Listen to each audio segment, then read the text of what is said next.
আদরের বোন সিনথিয়াকে হারিয়ে কান্নায় ভেঙে পড়েন নিহত বড় দুই বোন।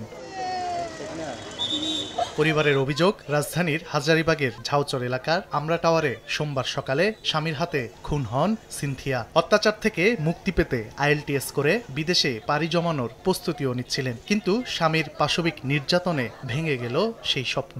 IELTS ক্লাস করে, IELTS ভর্তি হয়েছে, ওর এই ধরনের কারণে, ওর এইসবের কারণে কয় আপু আমি দেশের বাইরে যাবো গা। আমরাও কইছি তুই যা গা, তোর হাতে তুই বাঁচবি। এলো সন্ত্রাসী, ও দুনিয়ার সব কিছু বাদ দিয়া ও এসে ওর বউরেই মারে। পরিবারের দাবি, সিনথিয়াকে জোর করে তুলে নিয়ে গত বছরের মে মাসে বিয়ে করেন ইব্রাহিম। এর কিছুদিন পর থেকেই নেমে আসে নির্যাতন। ও একজন শীর্ষ সন্ত্রাসী, ও মোস্ট ওয়ান্টেড। আমার বোন রে বন্দুক দিয়ে ভয় দেখাইছে, আমাদের বাসায় এসে আমাদের ভয় দেখাইছে, আমার ভাইয়েরে খুন করার হুমকি দিছে।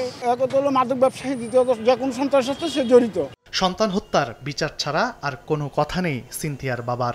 আমার মেয়ের এরা হত্যা করছে, আমি হত্যার বিচার চাই, চূড়ান্ত বিচার চাই, আমি হত্যাকারীর ফাঁসি চাই। ময়নাতদন্তের প্রতিবেদন পেলে আইনি ব্যবস্থা নেওয়ার কথা জানিয়েছে পুলিশ। তানভীর হাসান মেঘ, সময় সংবাদ, ঢাকা।